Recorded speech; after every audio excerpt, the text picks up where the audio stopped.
listening, okay? So listening is probably one of the most powerful skills, I think, in life, to be completely honest with you.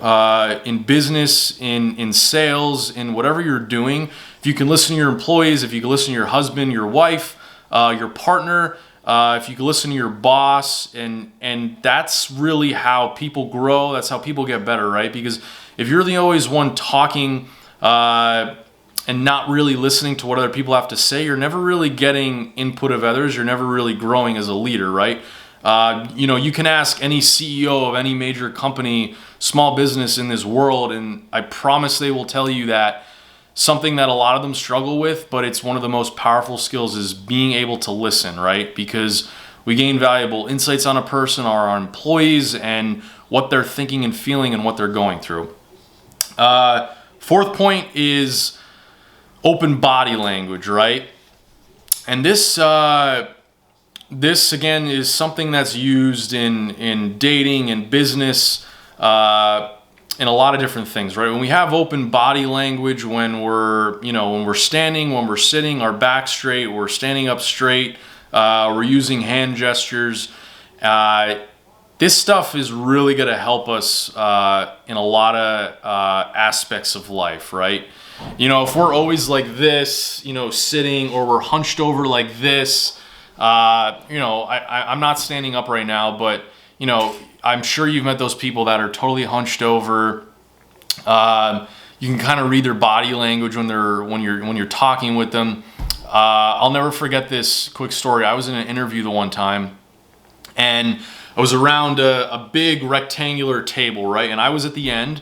There was a guy on my left, and then two guys on my right, and they were interviewing me. And I remember I was talking, and the guy on my left was looking at me. He was looking to the side. He was looking this way. He was looking that way. And it was really, really rude, to be honest with you. And I could kind of read his body language and can kind of tell that he wasn't really interested in what I had to say. The other two guys on my right were really interested. They were giving me, really good signs and listening and asking really good questions. But the guy on the left, I could kind of tell he didn't really care.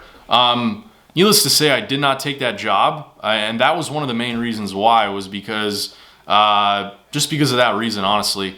And, other reasons, I didn't really like the company, I didn't really like the position, but that's something that's really valuable, right? If you can read body language and you could read signs, you can get a lot of answers in life when it comes to your personal life and your professional life.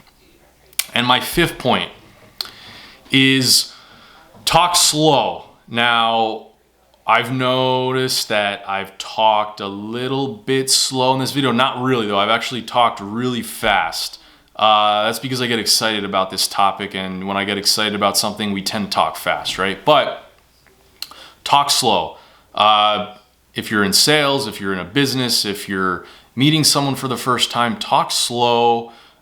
Use your words, use your body language to get people to listen.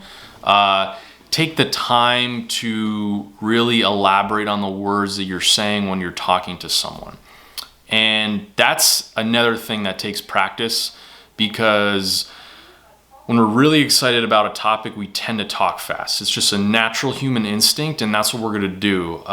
Because when people ask us about things that we're really passionate about, that we enjoy talking about, we get excited. Like, we literally feel it. We get excited, and we want to talk as much as we can about it. But those are my 5 points. I'm going to go over them real quick again, right? Ask open-ended questions. 2, ask yourself if you're comfortable in big crowds, small crowds.